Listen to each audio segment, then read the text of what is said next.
Magandang araw mga minamahal kong estudyante. Muli, ito po si Mrs. Debrelis S. Pachansila, your General Mathematics teacher. Ngayong araw, wini-welcome ko po kayo sa ating klase para sa week number 2. So for this week, our lesson po is evaluating functions. But before we proceed, let's have the most essential learning competency that you have to meet at the end of this discussion po. So una, you have to recall the process of substitution. Second, identify the various type of function. And then finally, you must learn how to evaluate function. Okay, before we start po to our lesson which is evaluating function, let's recall po muna natin how to evaluate expression. So, paano ba mag-evaluate ng expression? Simple lang. You have to use the substitution method. In this problem, we're going to use 3 as a value of x. So, we have 5 problems. So, the first one is x minus 9. Second one, 3x plus 7. Third one, x squared plus 4x minus 10. Fourth, 2x squared minus 6x plus 26. And finally, we have 3x squared minus 6. So, ang gagawin nyo lang po is lahat ng x on each problem ay gagawin yung 3. And then find the value of the given expression. So, let's proceed na po. So, for example number 1, we have x minus 9. As you can see on the solution, ito po, yung x minus 9, yung x dito, ginawang 3. So, 3 minus 9 is negative 6. Nakalagay po dyan na, since x is equal to 3, we just replace x by 3 in the expression, then subtract by 9. So, remember po, sa law of subtraction of integers, so 3 minus 9, since mas malaki po yung symbol, since mas malaki po yung value ng negative, kaya po ang sagot natin ay negative 6. Okay po? Then, let's proceed to example number 2. Sa example number 2 naman po, ang given natin is 3x plus 7. So, ito po yung instruction. Following the step, we just replace x by 3. Multiply it by the numerical coefficient 3, then add 7. So, kung tatagalugin, ang sabi lang po, yung x dito, ginawang 3. So, 3 times 3, 9. Then, inad po si 7, which is 9 plus 7 equals 16. Sana po, nakakasunod ang lahat. Let's proceed to example number 3. This time naman po, ang ginamit na pong expression is quadratic expression. So, ito na po yung given. X squared plus 4x minus 10. So, ganun pa rin, lahat po ng x value natin ay gagawin nating 3. So, x squared, so ito po ay magiging 3 squared. Tapos, yung 4x naman po dito ay magiging 4 times 3. Since napalitan ko na po lahat ng x ng 3, magsasolve na po ako. Unahin natin to. 3 squared is 9 because 3 squared is 3 times 3. That is 9. Then, 4 times 3 is 12. Then, bring down negative 10. Solve na po natin. Unahin natin from leftmost. Kasi ang operation po natin is plus and minus lang naman. So, 9 plus 12, 21. 21 minus 10, 11. So, the answer is 11. Okay po? Next, example number 4. Sa example number 4 naman po, ang given natin is 2x squared minus 6x plus 26. So, ulit, lahat ng x po ay gagawin nating 3. Kaya ito po ay 2 times 3 squared minus 6 times 3 plus 26. So, solve po muna natin yung 3 squared kasi meron po tayong PEMDAS rule. Parenthesis, exponent, multiplication, division, addition, subtraction. PEMDAS. So, unahin po muna natin yung naka-exponent which is 3 squared. So, 3 squared is 9 kasi po 3 times 3 po ang 3 squared. So, 9 times 2, 18. Then, this time naman po, dito na tayo. Negative 6 times 3, negative 18. Then, bring down, positive 26 lang po. Ito po muna yung isa-solve natin. Kasi po, sa PEMDAS, although sinabi pong MDAS, mauna si addition bago po si subtraction, pwede pong mauna si subtraction, basta po nauna siya kay addition. Kasi po, ang pwede pong magpalit ng position is si multiplication at division. Kung sino po yung nauna sa kanilang lumabas from leftmost, yun po yung una nating gagawin. Ganon din po sa addition tsaka sa subtraction. Kung sino po yung nauna kay addition tsaka kay subtraction from leftmost part, yun po yung una nating gagawin. Kaya ito po, since nauna po si subtraction na lumabas, una po nating gagawin is mag-subtract, which is 18 minus 18, 0 po. Tapos, 0 plus 26 is 26. Kaya ang sagot po ay 26. Malinaw po? Wala po sanang gagawa na una pong gagawin ay mag-add, which is negative 18 plus 26. Magiging mali po ang inyong sagot. Okay po? Ngayon naman po, let's proceed to the final review. Given number 5, which is 3x cubed minus 6. Evaluate po uli natin si 3x cubed minus 6. So, muli, yung x po, palitan natin ng 3. So, ito po ay magiging 3 times 3 raised to 3 minus 6. 3 raised to 3 po, ibig sabihin po niyan, kung naaalala ng lahat, sana naaalala ng lahat, that is 3 times 3 times 3. 3 times 3 is 9. Then, times 3 uli, 9 times 3 is 27. Then, yung 27 po, ita-times nyo sa 3 na nasa labas. So, that is 27 times 3, 81. Tapos, binaba ko lang po yung negative 6. Then, isolve na po natin. 81 minus 6 is 75. Therefore, pag tinanong kayo, what is the value of 3x cubed minus 6 when x is equal to 3, the answer po is 75. Okay po? So, ayan po. Na-review na po kayo kung paano po mag-evaluate ng expression. So, bago po tayo tumungo sa topic natin na evaluating function, let's recall or let's identify po muna ang mga types of function. So, we have different type of function. So, ito po, constant function, identity function, polynomial function.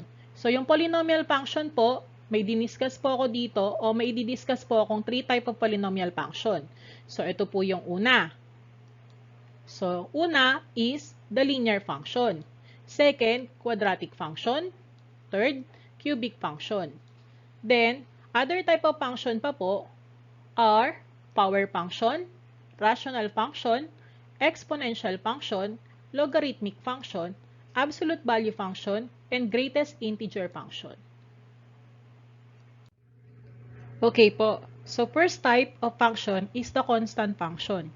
From the definition, constant function is a function that has the same output value no matter what your input value is. Because of this, a constant function has the form f of x is equal to b, where b is a constant, a single value that does not change. So, ang example po niya is y is equal to 7. Remember po, sa function, yung y po natin ay pwede pong i-rewrite na f of x. So, si f of x at saka po si y ay iisa. Dito naman po, ang value ng b natin ay 7. Okay po? Ito po yung example ng constant function. Kasi, ang sabi po sa constant function, no matter what your input is, yung output po natin is always the same. So, let's say, we have this set of ordered pair. So, set A has a set of ordered pair which are 5, 1, 4, 1, 3, 1, 2, 1, and 1, 1. So, kung mapapansin nyo po, nag-iba po yung mga value ni x. Pero yung output natin, which is the value of y, puro 1 po. So, yan po yung example ng constant function. Let's proceed to the second type of function, which is identity function. From the definition, identity function is a function which returns the same value which was used as its argument. In other words, the identity function is the function f of x is equal to x for all values of x. So, example po niya, in terms of function, ito po. F of 2 is equal to 2. So, balikan po natin yung lesson natin last week. Ganito po yung example ng identity function. 1-to-1 function po siya ha. Bakit? Kasi wala naman pong nauulit sa value ng x or sa value ng y. Pero, kung mapapansin nyo po, Kung ano po yung value ni x, yun din po yung value ni y. Yan. So, 5, 5, 4, 4, 3, 3, 2, 2, 1, 1. So, that is an example of identity function. The third type of function is polynomial function. So, from the definition, polynomial function is defined by a form y is equal to a raised to 0 plus a raised to 1x plus a raised to 2x squared plus and so on and so forth plus a raised to n x raised to n, where n is a non-negative integer. And a raised to 0, a raised to 1, a raised to 2, lahat po ng exponent niya, which is from 0, 1, 2, and so on and so forth po, dapat po element of rational number or real number. Tapos, non-negative po siya. So, kung mapapansin nyo po, ito pong mga exponent na to, yan, nagsimula po kay 0, 1, and 2, and so on and so forth, kahit ano pa po yung maging exponent niya. Basta wag lang po siyang negative. So, ito naman po, yung isang uri ng polynomial function. This is a polynomial function with a degree of 1. So, ibig sabihin po, yung exponent po ng x natin dito is always 1. Example po niya, y is equal to 2x plus 5. So, ang exponent po ng x natin dito is 1. Siyempre po, pag ang exponent ay 1, hindi na po yan sinusulat. Kaya 2x plus 5 na lang po. Next type of polynomial function naman po is quadratic function. From the definition, quadratic function po siya if the degree of the polynomial function is 2. So, 2 po 2. So, then it is a quadratic function. It is commonly expressed as y is equal to ax squared plus bx plus c. So, napag-aralan nyo po to nung grade 8. Gumagamit pa nga po kayo ng quadratic formula. Tapos, pagdating naman po ng grade 9, pinag-aralan nyo po yung pag-graph ng quadratic function, which is yung parabola. Okay? Ito po, kung mapapansin nyo po, ang degree na po niya, ang highest degree po ng x ay 2. So, ang degree nito 2, tas ang degree naman po nito ay 1. So, ang difference lang po ng quadratic sa linear is, ang linear po, ang degree niya 1. Yung quadratic naman po, mas tumaas na po yung degree niya, naging 2.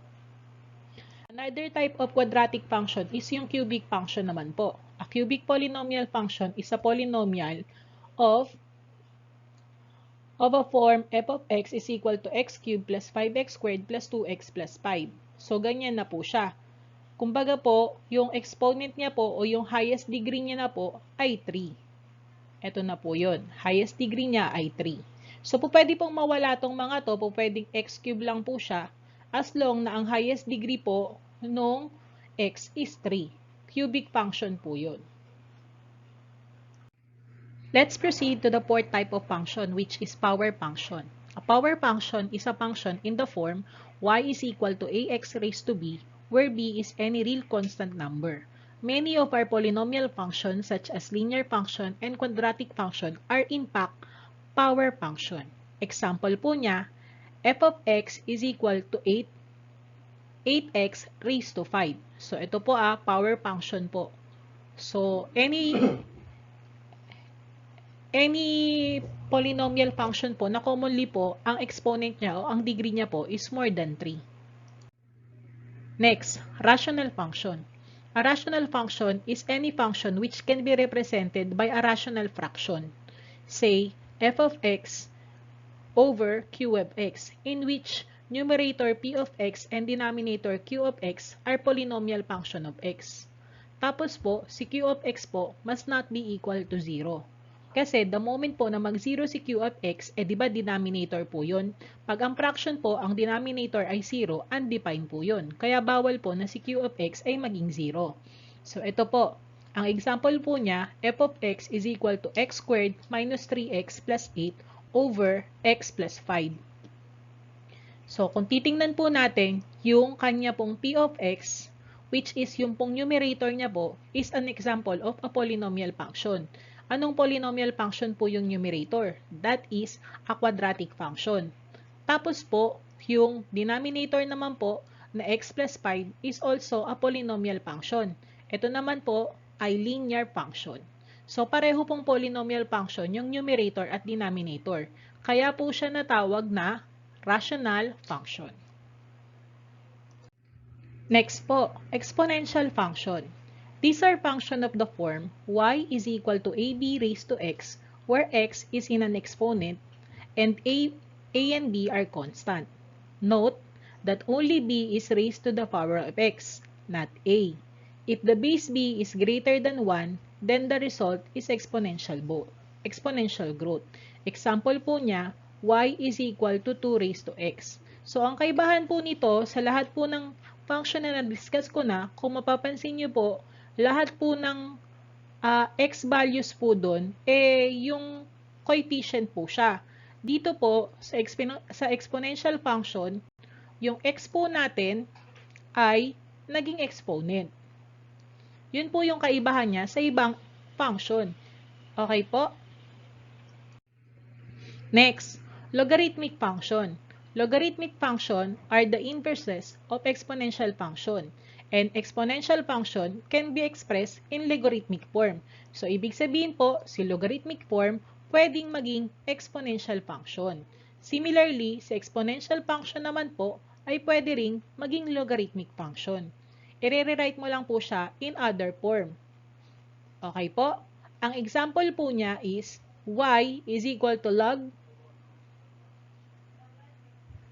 7 to the base 49. So, ayan po.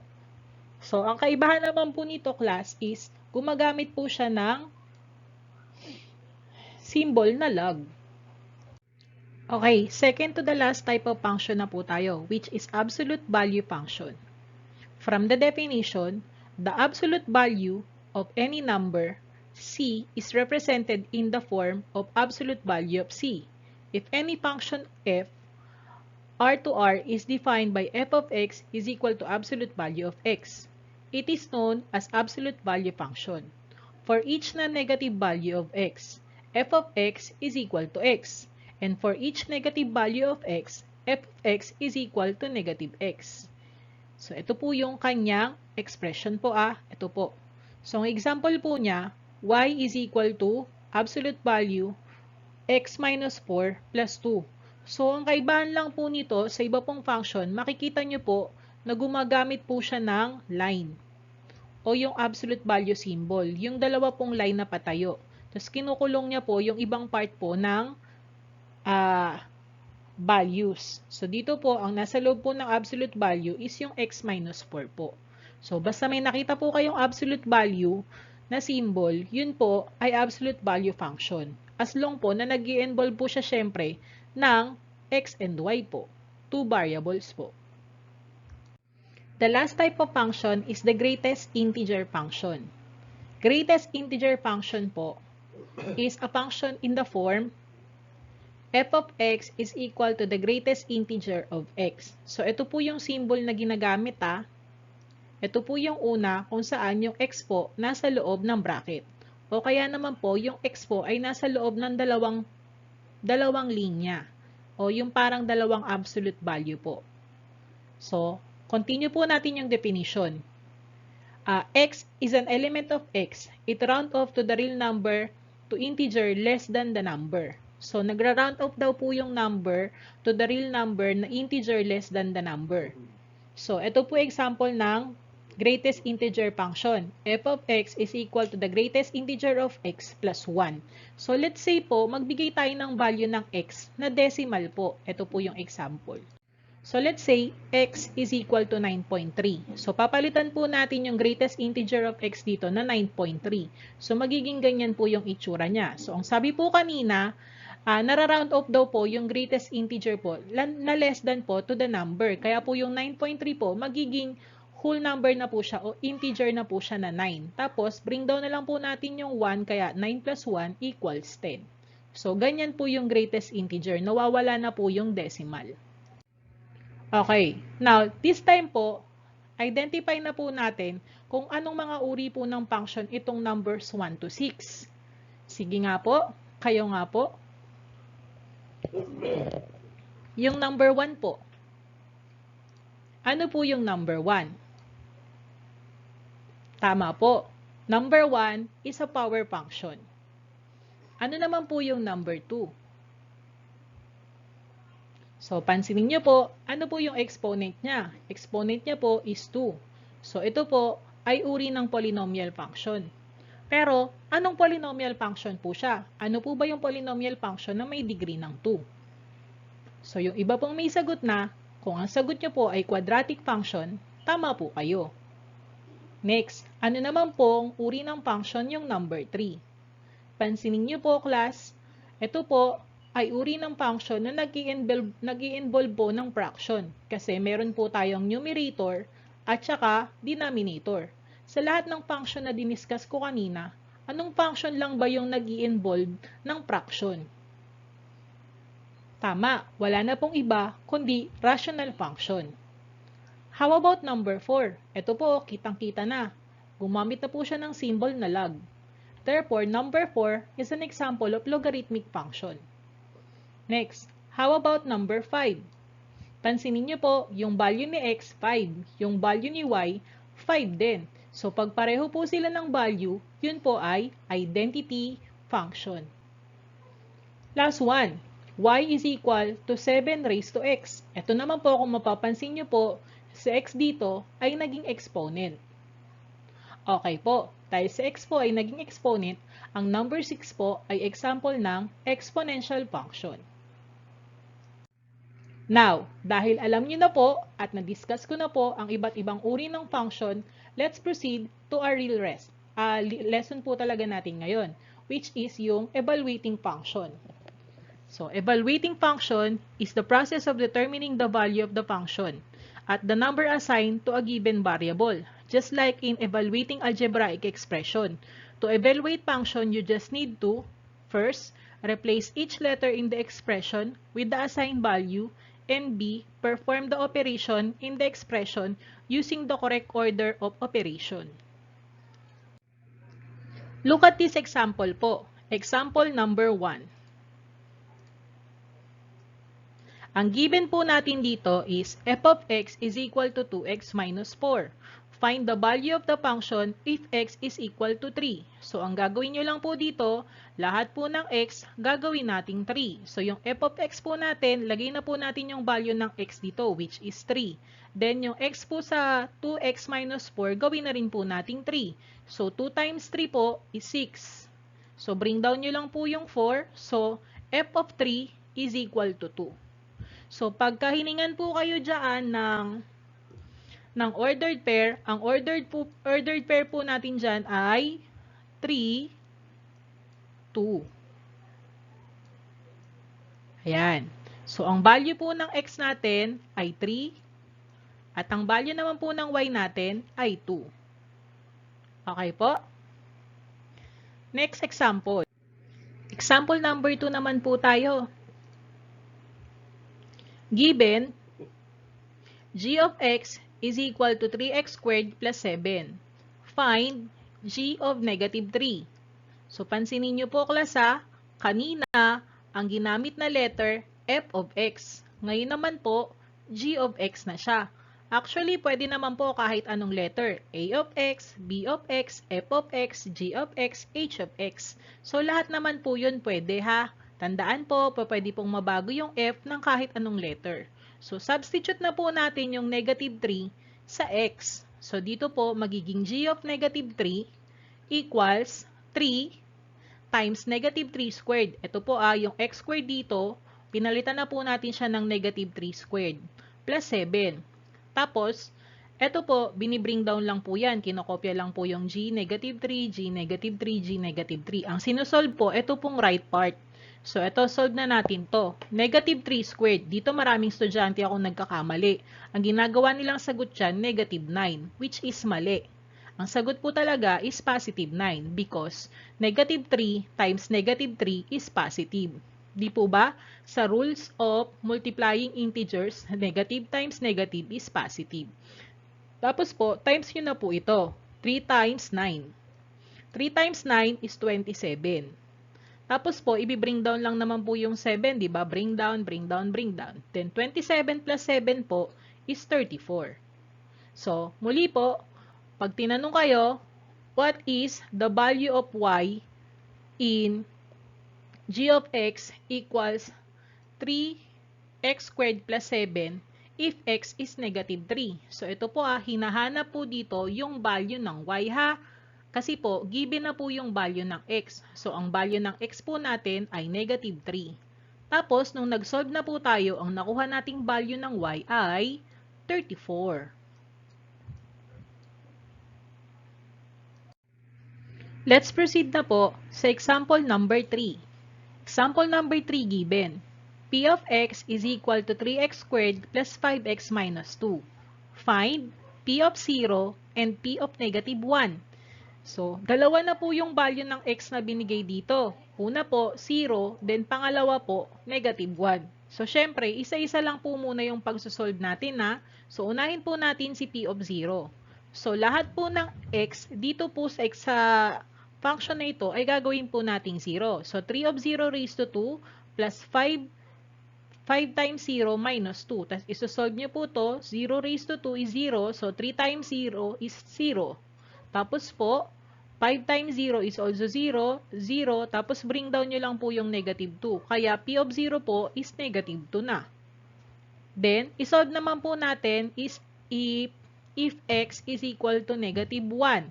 So, lahat naman po ng x dito ay gagawin nating negative 1. So, ito po, 3 times negative 1 squared plus 5 times negative 1 minus 2. So, negative 1 squared is 1. Kasi negative 1 times negative 1 is 1. 5 times negative 1 po is negative 5. Bring down negative 2. Then, solve na po natin to. 3 times 1, 3. Bring down lang po uli yung negative 5 tsaka negative 2. Tapos, ito po muna yung isubtract nyo. 3 minus 5 po is negative 2. Tapos, minus 2 po uli is negative 4. Kaya, P of negative 1 po is negative 4. So, we have 2 values of x and 2 values of y. So, ang una po, na ordered pair natin ay when x is 0, y is negative 2. And when x is negative 1, y is equal to negative 4. Yan po. Dalawa po yung ordered pair natin. Next, example number 4 na po. F of x is equal to 5x plus 1. Find f of h plus 1. So, medyo confusing na po to, no? Kasi kung mapapansin nyo po, ang binigay na pong f value dito ay expression din po, which is x plus 1. So, madali lang naman po yan. Gagamitan lang po natin ng skills natin sa algebra. So, yung x po natin dito, yan. Ginawa po natin siyang x plus 1. Tapos po, ito po, since monomial po ito, tas ito po ay binomial, so magkakaroon po tayo ng paggamit ng distributive property. Ayan po, sinabi po dito, distributive property. So, distribute nyo po si 5 dito po sa binomial. So, pag dinistribute ko siya, 5 times h is 5h. Then, 5 times 1 is 5. Tapos po, bring down 1. Then, bring down 5h. Tapos po, combine like terms. 5 plus 1 is 6. Kaya, ito na po yung solution natin. F of h plus 1 is equal to 5h plus 6. Madali lang po, di po ba? Next, example number 5 naman po. Kung mapapansin nyo naman po, dito po, ang ating function ay radical function na po kasi gumamit na po siya ng radical sign. Hindi ko nga po pala na-discuss yung kanina no, sa mga uri po ng function. So, ito po ay radical function once po na nakikita po kayo ng radical symbol. So, ito po yung radical symbol. Oh. Yan. So, ang given po natin ay g of x is equal to the square root of 3x minus 2. Find g of 9. So, madali lang din naman po ito. Yung x lang po dito ay gagawin lang po nating 9. So, ito na po yun. 3 times 9 minus 2. Sa loob po siya ng square root ha. Huwag nyo pong kakalimutan yung square root sa given. So, square root of 3 times 9, 27 po. Tapos, bring down 2. Tapos po, square root po uli, 27 minus 2, 5. So, alam niyo naman po siguro pagkuha ng square root, di ba? Square root of 25 is 5 because 25 is a perfect square. So, pag hiningi po uli yung ordered pair, when x is 9, the value of y is 5. Next, proceed po. Example number 6. So, ito pong example number 6 ay halimbawa po ng rational function. Kasi po, fraction form po siya. Meron po tayong numerator at saka denominator. So, find the value of function po if x is equal to negative 5. So, lahat po ng x, papalitan nating negative 5. So, ito po yan. H of negative 5, so 4 times negative 5 plus 8 sa numerator, 2 times negative 5 minus 4 naman po sa denominator. Tapos, isolve niyo po muna yung numerator. So, negative 20 plus 8, which is negative 12. Huwag niyo pong kakalimutan yung mga rules of integers sa mga operation of integers po. Ito, negative 20 plus 8. Dahil magkaiba ng sign, tandaan po, minus yan kasi magkaiba ng sign. Tapos, sinunod po natin yung negative sign kasi mas malaki po yung 20 sa 8. Ito naman po, negative 10 minus 4. Yan, madami pong nagkakamaling estudyante dyan kasi ginagawa po talaga minus. Pagka ganyan po na pareho na po siya ng symbol, nag-a-add na po tayo dyan.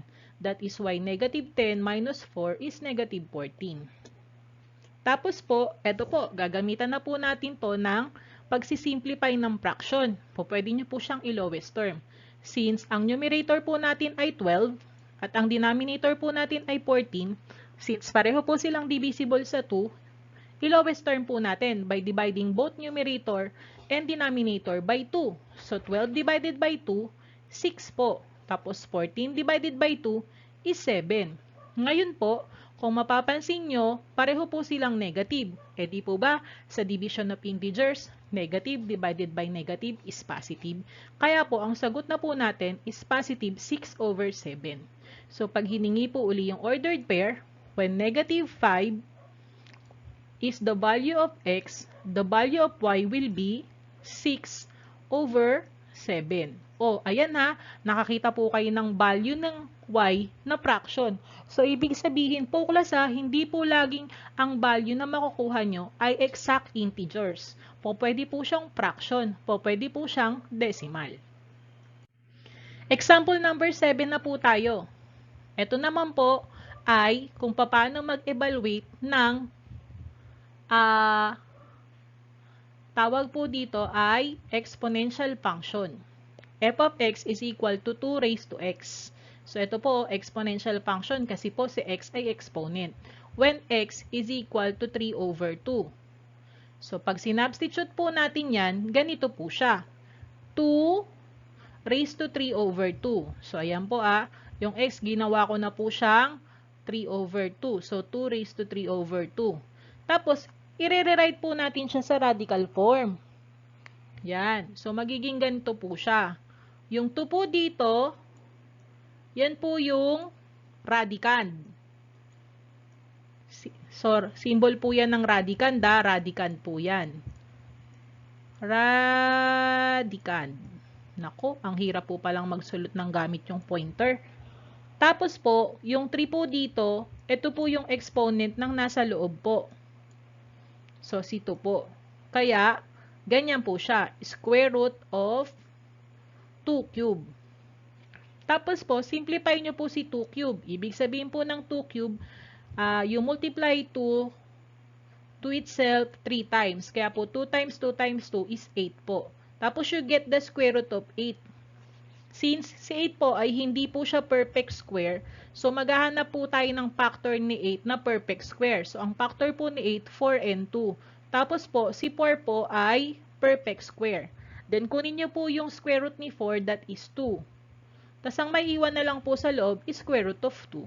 So, P, f of 3 over 2 is equal to 2 square root of 2. So, ito po yun. Example number 8 naman po.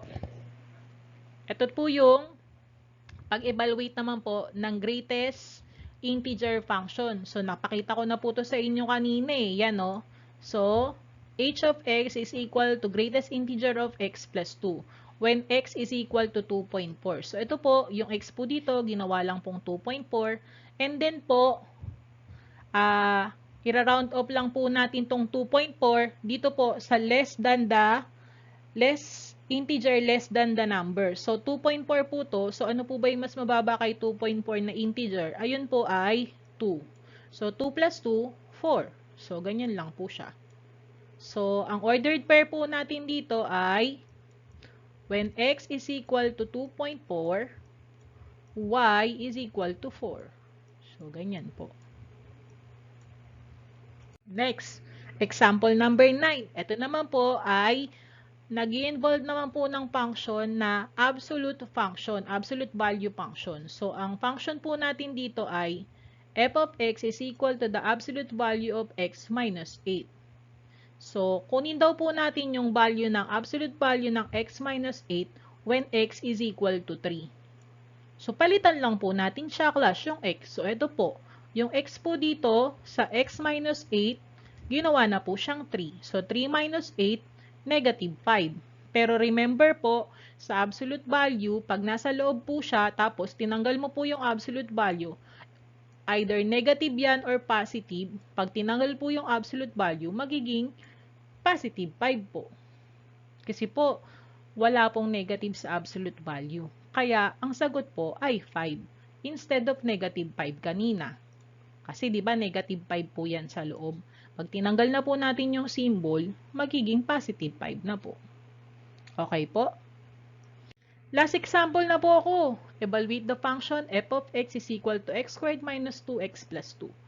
When f is an algebraic expression. Ayan po, algebraic expression.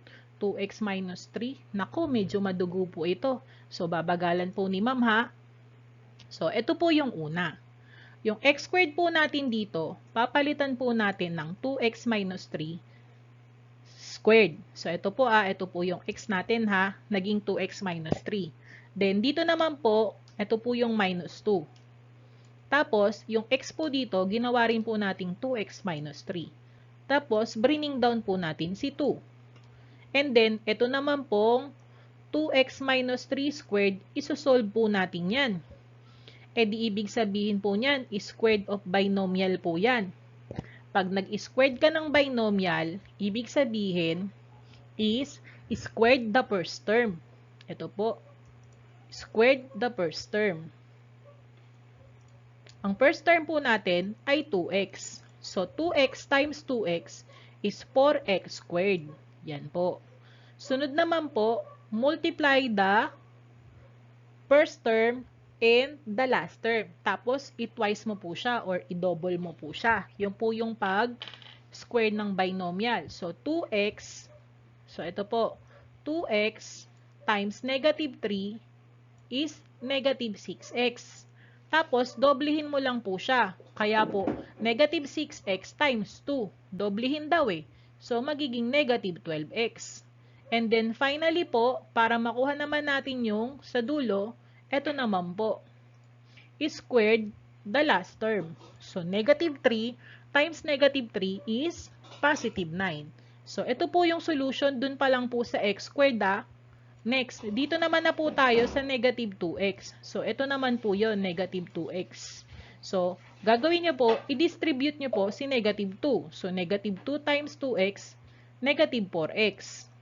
Tapos, negative 2 times negative 3, positive 6. And then finally, bring down 2. Then, combine na po natin yung mga like terms. So, yung degree of 2 po natin, 4x squared lang. So, baba lang yan. Tapos po, meron po tayo ditong mga x. So, ito po, si negative 12x po, tsaka si negative 4x. So, ito po, tinanggal lang po pala yung parenthesis dito. Yan, tinanggal yung parenthesis. Tapos po, bringing down na po si 4x squared.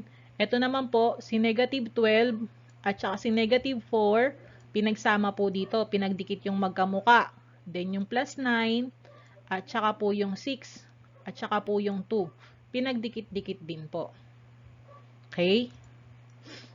Burahin ko na muna kasi ang gulo-gulo na ng blackboard ko.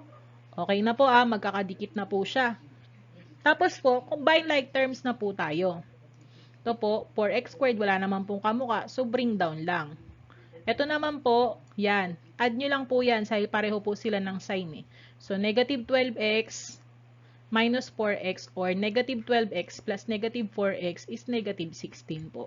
Then, 9 plus 6, 15 plus 2, 17. So, ito na po yung final answer. Ganyan po. Ang pag-evaluate po ng function if the given value of x is an algebraic expression. Gagamitan mo po talaga siya ng technique nyo sa algebra. Okay? So, that's conclude my discussion for today.